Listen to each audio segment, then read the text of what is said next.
그동안 5월답지 않게 매우 더운 날씨가 지속되었고 땅이 가물었는데 오늘 이렇게 비가 시원하게 내려서 얼마나 마음까지 시원한지 모릅니다. 비가 올 때면 교회 화단의 꽃들이 이렇게 비를 머금는 모습을 보면서 꽃들이 비를 먹고 잘 자라겠구나 이런 생각을 하게 됩니다. 오늘 이 예배 시간이 영적인 은혜의 단비를 흠뻑 내려주셔서 우리의 영혼을 더 아름답게 꽃피우는 그런 귀한 시간이 되기를 간절히 소망합니다. 우리 한국교회의 큰 어르신이었던 고 옥하는 목사님께서 이런 간증을 했습니다. 목사님이 한 번은 부흥 집회를 인도하기 위해 부산에 가게 됐는데 주최 측에서는 이 강사이신 목사님을 극진히 모시고자 이 부산에서 최고로 좋은 호텔에 초특실인 스위트룸에 숙소를 잡아드렸습니다. 다른 방보다 응접실도 따로 있고 침실과 분리되어 있어서 매우 안락하고 최고급 가구들이 놓여 있었습니다.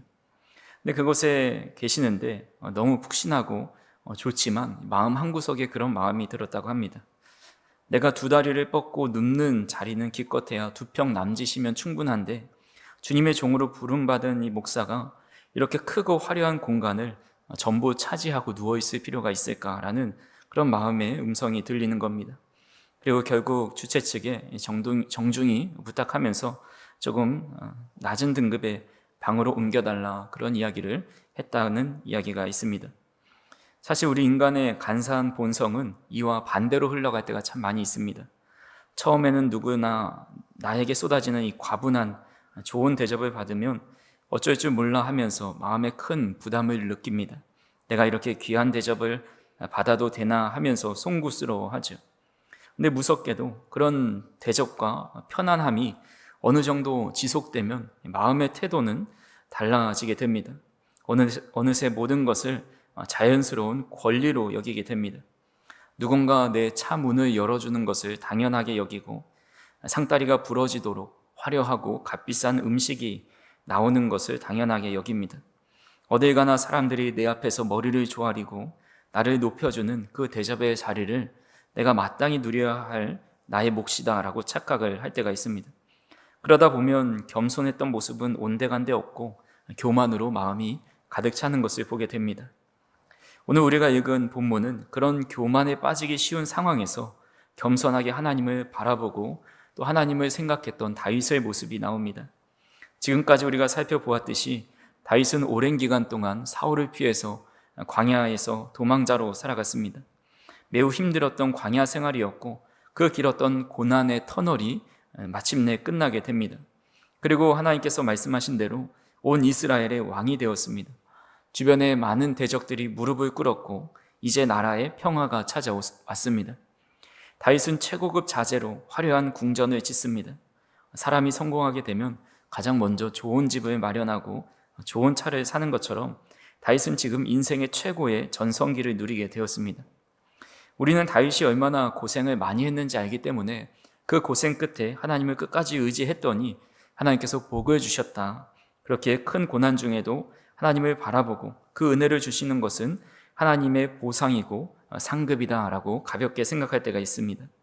하지만 다윗은 자신의 인생의 정점에서도 영적인 긴장감을 놓지 않았습니다. 그는 그 눈부신 성공과 평안의 정점에서 하나님을 바라보게 됩니다. 오늘 본문 2절에 보니까 나는 백향목 궁에 살거늘 하나님의 궤는 휘장 가운데 있구나 라고 생각하게 됩니다. 초라한 장막을 바라보면서 다윗은 송구함과 거룩한 부담감이 찾아옵니다. 나 같은 비천한 자가 하나님의 은혜로 왕이 되었고 이렇게 백향목 궁으로 지은 화려한 궁전에 살고 있는데 하나님의 이 언약궤는 저렇게 낡은 천막 속에 짐짝처럼 있구나. 어떻게 그럴 수 있을까라는 그런 마음이 생겨난 것입니다. 다윗은 자신이 누리는 이 모든 평안과 대접을 결코 자연스러운 권리로 여기지 않았습니다. 그는 거룩한 부담감을 가지고 하나님을 위해 세상에서 가장 아름답고 화려한 하나님의 성전을 건축해 드려야겠다라는 귀한 마음을 품게 됩니다. 그래서 오늘 우리는 이 본문을 통해서 평안한 때에도 가장 진실하게 하나님을 찾았던 이 다윗의 신앙을 살펴보면서 우리도 지금 세상의 평안함과 또 안락함과 또 안전하게 살아가고 있을 때 혹은 내 마음에 겸손과 하나님을 향한 갈망과 열정이 그대로 남아있는지 한번 살펴보는 그런 시간이 되었으면 좋겠습니다. 첫 번째로 우리가 살펴볼 것은 하나님의 거절에는 더 큰 은혜가 있었다라는 사실을 알아야 합니다. 다윗은 순수하고 아름다운 마음으로 하나님의 성전을 지어드리고자 합니다. 하나님의 장막을 생각하면서 그 마음의 중심을 이제 볼 때에 하나님의 장막을 생각하고 위하는 그 마음은 칭찬받아 마땅합니다.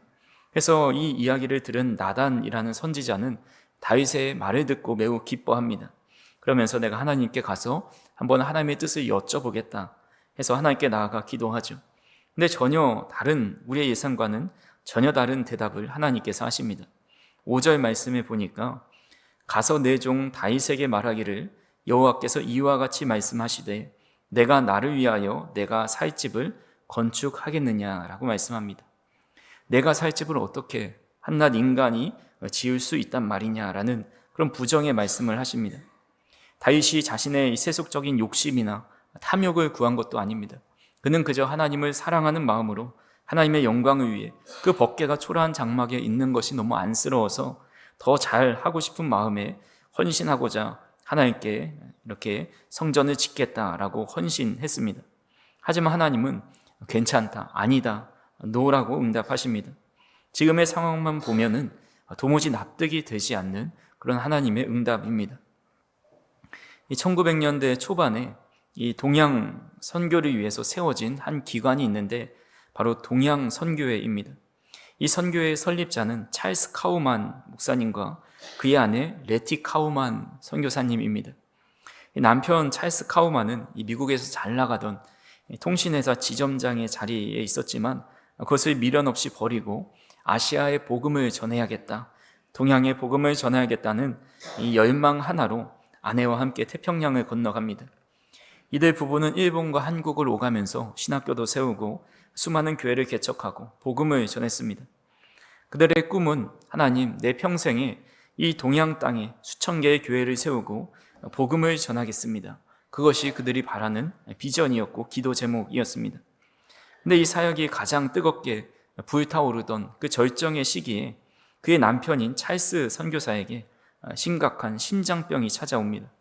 결국 이들은 사역을 계속하지 못하고 다시 미국으로 건너가서 6년이라는 긴 세월 동안 병상에 누워서 치료를 받다가 결국 세상을 떠나고 맙니다. 처음 남편의 병을 알게 되어서 미국으로 돌아가게 되었을 때에 그분의 아내였던 레티 카우만은 이 상황을 도저히 이해할 수가 없었습니다. 복음이 필요한 곳, 또 태평양 건너서 저 먼 땅에 하나님의 나라를 위해 헌신하겠다고 그 헌신을 드리면서 찾아왔고 열정을 다해서 사역을 하고 있는데 그들의 그 순결한 그 사역이 막혀버리고 말았습니다. 하나님께서 이 계획을 왜 막으셨는지, 그들의 이 간절한 기도 제목을 들어주시지 않았는지를 생각하면서 이해할 수 없어서 깊은 절망과 영적인 침체를 경험하게 됩니다.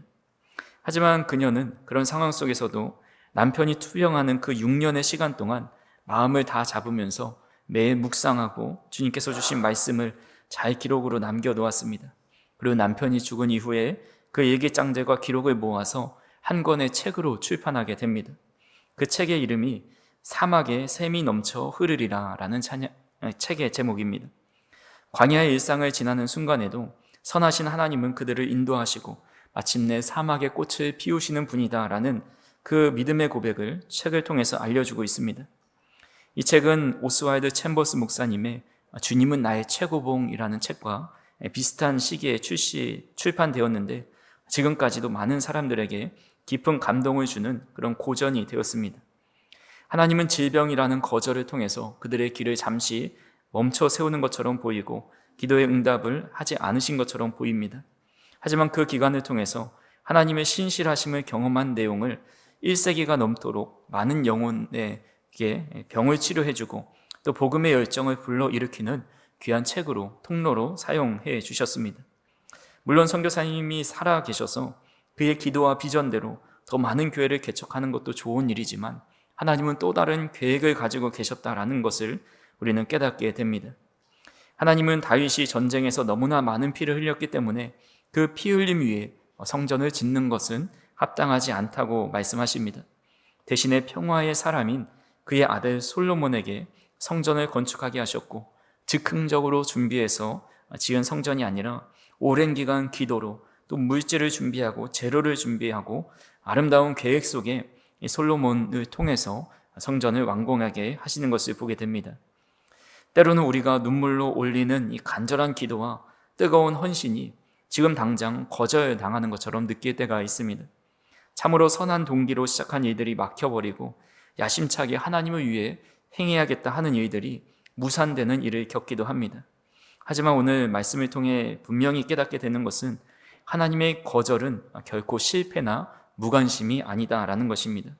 비록 나의 좁은 시선으로 당장은 이해할 수 없지만 하나님의 더 크고 완벽한 그런 사랑과 계획 안에 있다라는 겁니다. 우리의 생각보다 더 깊고 넓게 바라보시는 그 주님의 시선과 뜻을 온전히 신뢰하면서 저 우리 성도님들이 우리 삶에 일어나는 하나님의 거절이 하나님의 막으심이 아니라 더 선한 방향으로의 전환임을 믿고 신뢰할 수 있는 저 우리 성도님들이 되기를 간절히 소망합니다. 우리 저를 따라서 한번 고백해 보겠습니다. 하나님의 거절은 더 선한 방향으로의 전환이다. 네. 그래서 하나님의 거절은 내가 생각지 못한 더 놀라운 방향으로의 전환이다라는 사실을 믿으실 수 있기를 간절히 소망합니다. 두 번째로, 하나님은 다윗의 마음을 받으시고 놀라운 언약을 맺어 주십니다. 다윗이 비록 자신이 당대의 성전을 건축하겠다라는 그 꿈은 거절당했지만 하나님은 다윗에게 너무나도 귀한 은혜를 베풀어 주시는 것을 보게 됩니다. 나단 선지자를 통해서 그와 언약을 맺어 주시는데, 이것이 바로 이 성경에서 나오는 여러 가지 언약 중에서 가장 중요하고 놀라운 축복을 담고 있는 다윗 언약입니다. 다윗은 하나님을 위해 눈에 보이는 성전을 드리겠다고 건축하고 나섰지만 하나님은 그의 마음을 받으시고 영원히 무너지지 않는 다윗의 왕조, 하나님의 나라를 그를 통해서 세워가겠다 약속하십니다. 이 언약 속에는 구체적으로 4가지의 약속이 담겨져 있습니다. 첫 번째로는 하나님은 다윗의 이름을 세상에서 가장 존귀한 이름으로 만들어 주시겠다 약속합니다. 오늘 본문 9절을 같이 한번 읽어보겠습니다. 내가 가는 곳에서 내가 너와 함께 있어 내 모든 원수를 내 앞에서 멸하였은즉 땅에서 위대한 자들의 이름같이 내 이름을 위대하게 만들어 주리라. 아멘. 다윗은 본래 이름 없는 양치기 소년에 불과했습니다. 우리가 생각할 때 양은 깨끗하고 새하얀 털을 가질 것 같지만 사실 양들을 보면 누런색의 털을 가지고 있습니다. 이 양들의 털이 꼬여 있기 때문에 이 모래바람이 불어올 때 그 양들 털 사이로 그 모래들이 깊이 붙어 있고 또 진흙과 배설물이 발과 몸에 묻어 있습니다. 매일 씻기지 않으니 가축 냄새가 납니다. 양을 치는 목자는 그런 양의 냄새가 몸에 배어 있을 수밖에 없습니다. 그런 냄새나고 각광받지 못하던 목동인 다윗을 데려다가 세상에 가장 빛나는 별처럼 그의 이름을 높여주겠다라고 약속해 주십니다. 이처럼 우리가 우리의 이름을 드러내지 않고 오직 하나님의 이름을 높여드리려 할 때에 하나님은 도리어 우리의 이름을 가장 영광스럽게 높여주신다라는 사실입니다. 두 번째로, 이 다윗의 자손을 통해서 나라를 견고하게 하신다라고 약속하십니다. 본문 12절과 13절에 보시면 다윗이 죽고 난 뒤에 그의 몸에서 날 씨, 즉 아들 솔로몬을 세워서 그 나라를 견고하게 하겠다 약속합니다. 그리고 다윗이 그토록 짓고 싶어 했던 그 아름다운 성전을 그의 아들의 손을 통해서 완성하게 하십니다. 비록 내 당대에는 내가 그토록 원하던 것이 그대로 이루어지지 않는다 할지라도 우리가 낙심하지 않을 것은 하나님은 우리의 자녀의 세대를 통해서도 언제나 하나님의 뜻을 가장 완벽한 때에 가장 선한 방법으로 이끌어 가신다라는 사실을 오늘 말씀을 통해서 깨닫게 됩니다. 세 번째로는 어떠한 상황 속에서도 자비와 은총을 거두지 않는다라고 말씀합니다. 14절과 15절에 보니까 하나님은 다윗의 후손들이 죄를 범하면 물론 매와 인생의 채찍으로 징계하시겠다고 하지만 과거 사울 왕에게서 은총을 빼앗았던 것처럼 그렇게 하진 않겠다라고 말씀합니다. 다윗의 집안에는 영원히 그 긍휼과 사랑을 거두지 않겠다라는 무조건적인 은혜의 약속을 선포합니다. 우리가 자녀가 엇나가고 때로는 치명적인 잘못을 저지르면 매를 들 때가 있습니다. 호되게 혼내서 바른 길로 인도하지만 결코 그 자식을 버리지는 않습니다. 호적에서 파내는 것이 아니라 돌아오기를 바라는 진정한 사랑이 많은 또 인자한 부모처럼 하나님께서 우리가 연약하여 때로는 실수하고 넘어진다 할지라도 우리를 끝까지 포기하지 않으시고 주님의 은혜 안에 머물게 하신다 약속해 주십니다. 네 번째로는 다윗의 집과 나라가 영원히 보존되고 그 왕위가 영원토록 견고하리라 약속합니다. 16절에서 하나님은 다윗의 왕위가 영원히 견고하리라는 이 약속으로 이 언약에 마침표를 찍게 됩니다. 훗날 이스라엘의 역사를 보면 다윗의 왕조는 바벨론으로부터 멸망당합니다.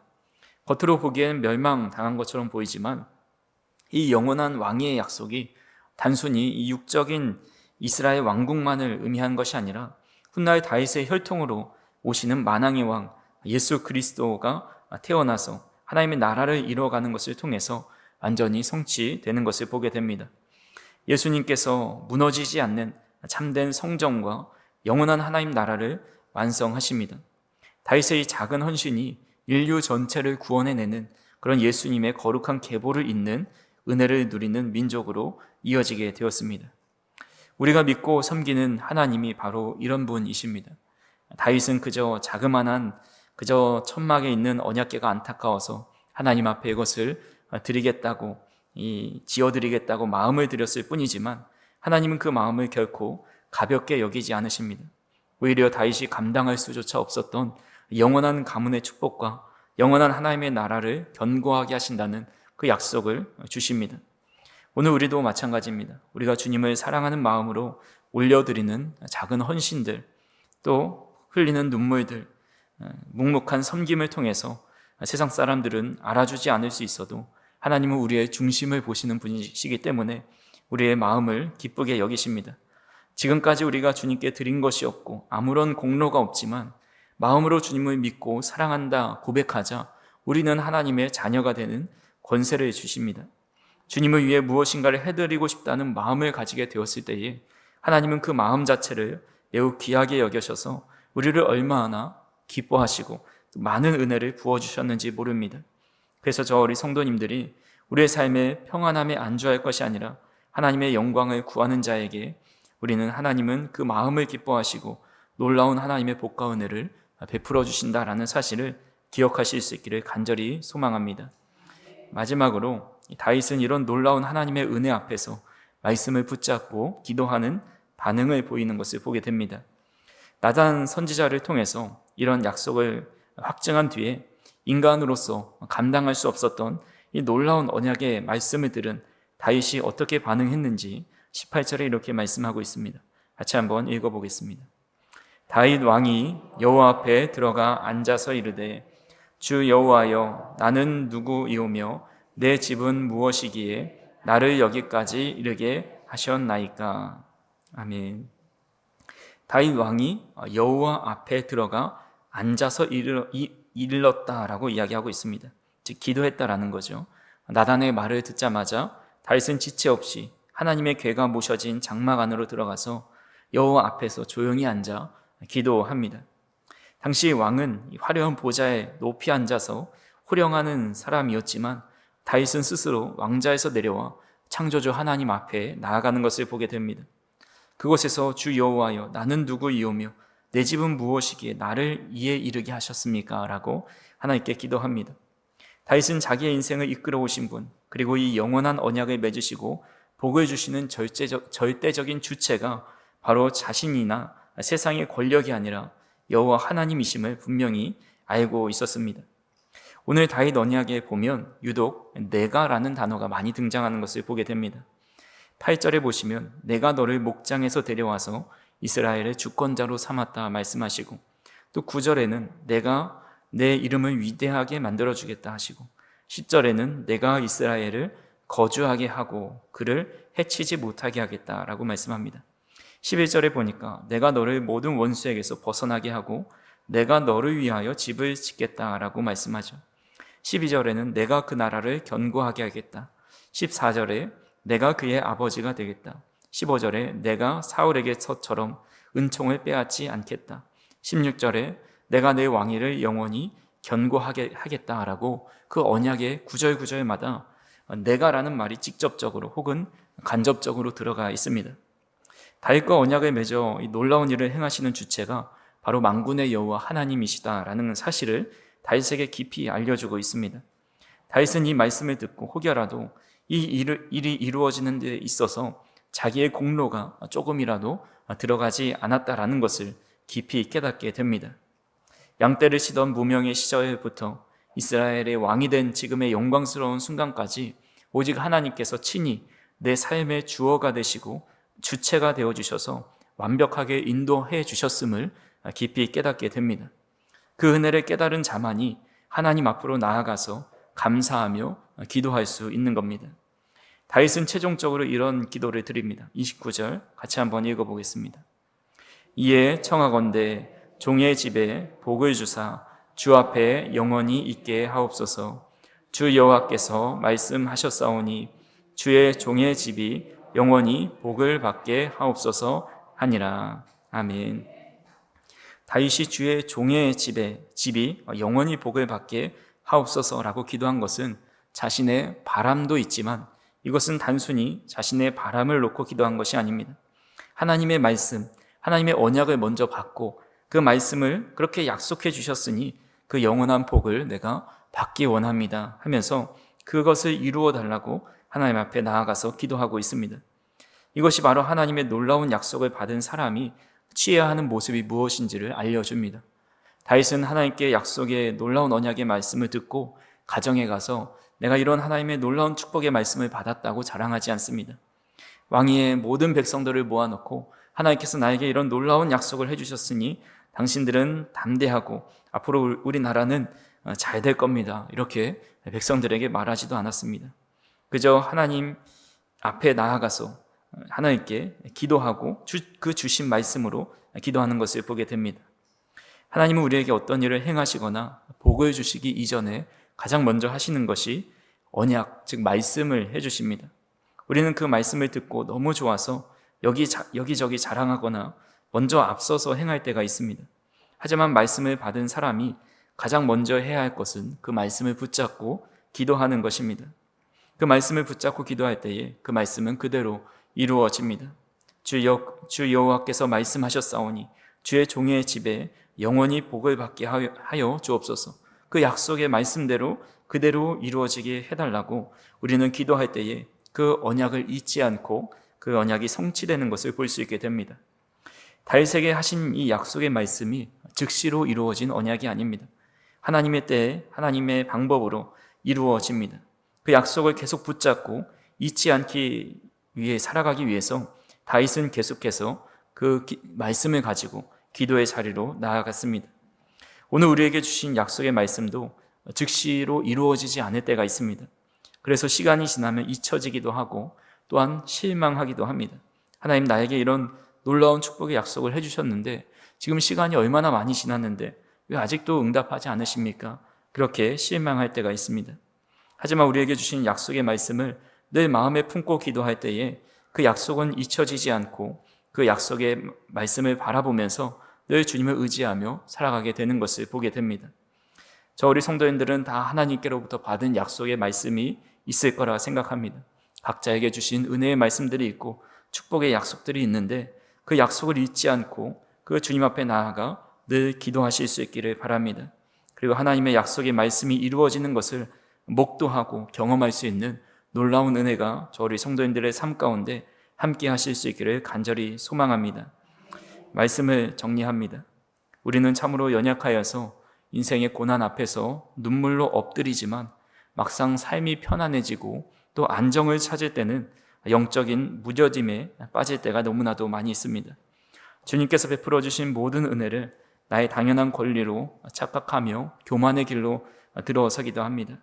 하지만 오늘 다윗의 모습을 본받아서 화려한 백항목 궁전의 안락함 속에서도 하나님의 장막을 먼저 가슴에 품고 기도하고 또 그 마음의 중심을 주님께 드렸던 그런 모습을 우리가 본받을 수 있기를 간절히 바랍니다. 때로는 우리의 선한 열심과 뜨거운 헌신이 하나님의 거절로 느껴질 때도 있지만, 그러나 그 막으심 이면에는 우리가 헤아릴 수 없는 주님의 가장 큰 계획과 또 완벽한 섭리가 숨쉬고 있다는 것을 꼭 기억하실 수 있기를 바랍니다. 그리고 주님께서 우리에게 어떤 일을 행하시기 전에 먼저 말씀을 주시는데, 그 말씀을 붙잡고 주 여호와께서 말씀하셨사오니 주의 종의 집이 영원히 그 말씀대로 복을 받고 이루어지기를 원한다고 그 기도의 자리를 찾아갈 수 있는 저 어린 성도님들이 되기를 간절히 소망합니다. 평안할 때나 고난의 때나 늘 십자가의 은혜 안에 머물면서 하나님께서 우리 가정과 자녀들에게 예비하신 영원하고 견고한 복을 대대로 누리며 살아가는 저 어린 성도님들이 되기를 주님의 이름으로 축원합니다.